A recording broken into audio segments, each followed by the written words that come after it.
મકાન મનના કાચા, જિંદગીના માણસ કાચા. સહેજ પવન પશ્ચિમી ફૂંકાય તો તૂટી જાય એવા ઢાંચા. સહેજ પવન પશ્ચિમી ફૂંકાય તો તૂટી જાય એવા ઢાંચા. આ મકાન, માણસ, જિંદગી અને મનને મજબૂતીથી ચણવા હોય તો આપી દો પીવાયસની સિમેન્ટ. પછી કહેતા નહીં. એક પીવાયસ ને પ્લાસ્ટર આપે છે. આ આખો પીવાયસનો કન્સેપ્ટ એક જ છે કે રીપ્લાસ્ટરિંગ, રીસ્ટ્રક્ચરિંગ.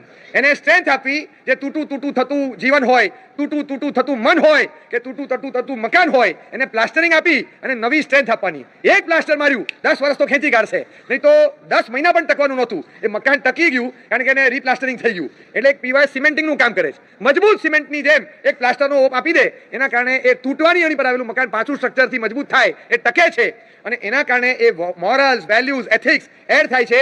Human values, family values, cultural values એ જિંદગીમાં ક્યાંય વેચાતી મળતી નથી. તમે બતાવો કે કોર્સમાં તમે 50 વર્ષ સુધી એક સરખા 1, 2, 3, 4 જાતની અલગ અલગ વેરાયટીની સ્ટ્રીમના કોર્સ કરો, 25-50 વર્ષ અલગ અલગ સ્ટ્રીમમાં નાખ્યા પછી પણ 25-50 વર્ષ એ પછી બધી સ્ટ્રીમની બધી ટેક્સ્ટબુકો ફેરી મારો, મોરલ્સ, એથિક્સ અને વેલ્યુઝ તમને ક્યાં મળે? મૂલ્યોનું શિક્ષણ જ નથી. એ શિક્ષણ જગતમાંથી સાવ અલોપ થઈ ગયું. ત્યારે એની વેલ્યુ વધારી અને એ જ્યાંથી મળતું હોય સિમેન્ટિંગ તો એ આપશે અને એના આધાર પર માણસ ટકે છે.